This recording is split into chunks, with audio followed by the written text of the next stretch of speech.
মধ্যপ্রাচ্যের উত্তপ্ত পরিস্থিতি আবারও একটা নতুন মোড় নিতে পারে এমন আশঙ্কা তৈরি হয়েছে সাম্প্রতিক এক রিপোর্টের পর। জানা যাচ্ছে আমেরিকা তাদের সবথেকে আধুনিক এবং শক্তিশালী অস্ত্রগুলোর মধ্যে একটি হাইপারসনিক ক্ষেপণাস্ত্র ব্যবস্থা ইরানের বিরুদ্ধে ব্যবহার করার সম্ভাবনা খতিয়ে দেখছে। আর এই খবর সামনে আসতেই আন্তর্জাতিক মহলে শুরু হয়েছে জোর আলোচনা, কারণ এই ধরনের অস্ত্র মোতায়েন হলে যুদ্ধের ধরনটাই বদলে যেতে পারে। আর রিপোর্ট অনুযায়ী আমেরিকান সেনাবাহিনী ডার্ক ইগল নামে পরিচিত একটি অত্যাধুনিক হাইপারসনিক মিসাইল সিস্টেম মোতায়েনের বিষয়ে চিন্তাভাবনা করছে। এই অস্ত্রের আসল নাম দূরপাল্লার হাইপারসনিক অস্ত্র, যা বর্তমানে বিশ্বের অন্যতম দ্রুতগামী এবং উন্নত ক্ষেপণাস্ত্র প্রযুক্তির মধ্যে পড়ে। আমেরিকান সেন্ট্রাল কমান্ড অর্থাৎ ইউনাইটেড স্টেটস সেন্ট্রাল কমান্ড ইতিমধ্যে একটি আনুষ্ঠানিক রিকোয়েস্ট ফর ফোর্সেস জমা দিয়েছে। এর মাধ্যমে তারা অনুমোদন চেয়েছে এই ডার্ক ইগল সিস্টেমটি মধ্যপ্রাচ্যের অঞ্চলে পাঠানোর জন্য। এই প্রস্তাবের মূল লক্ষ্য হল ইরানের ভিতরে গভীর এলাকায় থাকা ব্যালিস্টিক মিসাইল লঞ্চারগুলোকে আঘাত করার সক্ষমতা বাড়ানো। বর্তমানে যে অস্ত্রগুলো ব্যবহার করা হচ্ছে, যেমন প্রিসিশন স্ট্রাইক মিসাইল, সেগুলোর একটি নির্দিষ্ট সীমা রয়েছে, কিন্তু ইরানের অনেক গুরুত্বপূর্ণ সামরিক ঘাঁটি এবং ক্ষেপণাস্ত্র লঞ্চার এই সীমার বাইরে অবস্থান করছে। ফলে আরও দূরপাল্লার এবং দ্রুতগতির অস্ত্রের প্রয়োজনীয়তা অনুভব করছে আমেরিকান সেনা।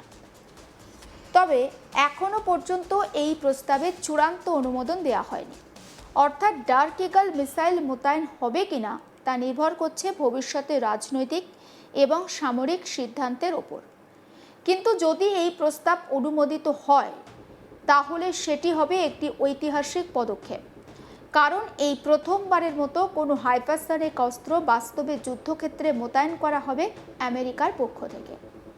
এখানে উল্লেখযোগ্য বিষয় হলো, এখনো পর্যন্ত এই সিস্টেমটিকে সম্পূর্ণরূপে অপারেশনাল ঘোষণা করা হয়নি। অর্থাৎ এটি এখনও পরীক্ষামূলক বা আংশিক প্রস্তুত অবস্থায় নেই। তবুও প্রয়োজন হলে তা ব্যবহার করার পরিকল্পনা করা হচ্ছে।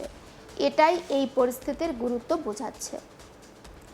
অন্যদিকে বিশ্বের অন্যান্য শক্তিধর দেশ, যেমন ধরুন রাশিয়া, চীন, ইতিমধ্যে এই ধরনের হাইপারসনিক প্রযুক্তি ব্যবহার করছে। ফলে এই ক্ষেত্রেও প্রতিযোগিতা ক্রমশ বাড়ছে। বিশেষজ্ঞদের মতে এই পদক্ষেপ আসলে একটি সতর্কতা।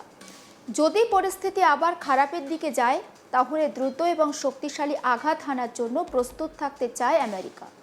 অর্থাৎ যুদ্ধবিরতি থাকলেও ভবিষ্যতে সম্ভাব্য সংঘর্ষের জন্য পরিকল্পনা জোরদার করা হচ্ছে। এই প্রসঙ্গে আমেরিকার প্রেসিডেন্ট ডোনাল্ড ট্রাম্প, তার ভূমিকাও গুরুত্বপূর্ণ এবং তিনি ভবিষ্যতে আবার ইরানের বিরুদ্ধে সামরিক পদক্ষেপ নেওয়ার সিদ্ধান্ত নেবেন কিনা। যদি নেন, তাহলে এই ডার্ক ইগল মিসাইল সেই পরিকল্পনার একটা বড় অংশ হতে পারে। রিপোর্ট আরও বলছে, দুই দেশই এখন নিজেদের সামরিক শক্তি পুনর্গঠন করছে। অস্ত্র মজুত বাড়ানো হচ্ছে, পরিকল্পনা নতুন করে সাজানো হচ্ছে। একটি বিশেষজ্ঞরা তারা আশঙ্কা করছেন, যদি আবার সংঘর্ষ শুরু হয় নতুন করে, তাহলে তা আগের থেকে অনেকটা বেশি প্রাণঘাতী হতে পারে। এখন একটু সহজভাবে গোটা বিষয়টা আপনাদেরকে বলি।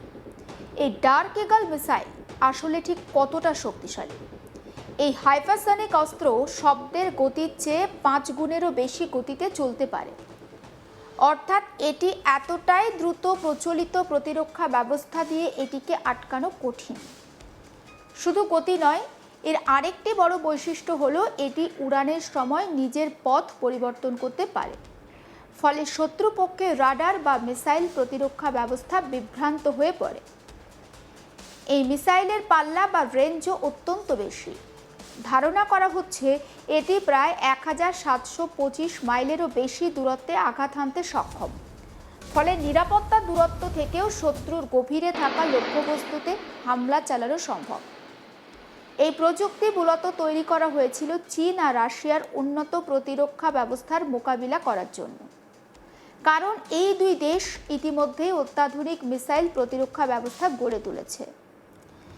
একটি মিসাইলের দাম প্রায় $15 মিলিয়ন বলে জানা যাচ্ছে। বর্তমানে এই ধরনের মাত্র 8টি মিসাইল প্রস্তুত রয়েছে, যা এই প্রযুক্তির সীমিত প্রাপ্যতাকে নির্দেশ করে। এছাড়া একটি গুরুত্বপূর্ণ ব্যাটারি সিস্টেম তৈরি করতে খরচ হতে পারে $2.7 বিলিয়ন।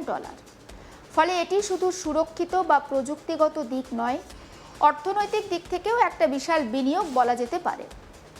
এর পাশাপাশি আমেরিকা ইতিমধ্যেই অন্য একটি উন্নত মিসাইল সিস্টেম মোতায়েন করেছে এবং যার নাম জাসাম ইয়ার। এই ক্রুজ মিসাইল দীর্ঘ পাল্লার হামলার জন্য ব্যবহৃত হয় এবং বর্তমানে ইরান সংলগ্ন এলাকায় এটি সক্রিয় রয়েছে। আমেরিকান সেনা আধিকারিকদের তারা বলছেন কিছু এলাকায় তারা আকাশপথে আধিপত্য প্রতিষ্ঠা করতে পেরেছে, তবে সব জায়গায় পরিস্থিতি একরকম নয়। এখনও অনেক অঞ্চল রয়েছে যেখানে আমেরিকান ড্রোন এবং যুদ্ধবিমান ঝুঁকির মুখে পড়েছে। উল্লেখ করা হয়েছে ইতিমধ্যেই একাধিক MQ-9 রিপার ড্রোন এবং কয়েকটি চালকসহ বিমান ভূপাতিত হয়েছে। ফলে বোঝা যাচ্ছে ইরানের প্রতিরক্ষা ব্যবস্থা যথেষ্ট শক্তিশালী আর চ্যালেঞ্জিং। সব মিলিয়ে পরিস্থিতি অত্যন্ত সংবেদনশীল। একদিকে যুদ্ধবিরতি, অন্যদিকে নতুন করে অস্ত্র মোতায়েনের প্রস্তুতি। এই দুইয়ের মধ্যে একটি সূক্ষ্ম ভারসাম্য বজায় রাখা হচ্ছে। বিশ্লেষকরা বলছেন, যদি ডার্ক ঈগল মিসাইল বাস্তবে মোতায়েন করা হয় তাহলে তা শুধু একটি সামরিক সিদ্ধান্ত হবে না, এটি হবে একটি বড় কৌশলগত বার্তা। এতে বোঝানো হবে যে যুক্তরাষ্ট্র ভবিষ্যতে যুদ্ধে প্রযুক্তিগত দিক থেকে কতটা এগিয়ে থাকতে চায়। অন্যদিকে এর ফলে উত্তেজনা বাড়তে পারে, কারণ ইরান যদি এটিকে হুমকি হিসাবে দেখে তাহলে তারাও তো পাল্টা পদক্ষেপ নেবে। ফলে পরিস্থিতি আবারও দ্রুত খারাপের দিকে যেতে পারে।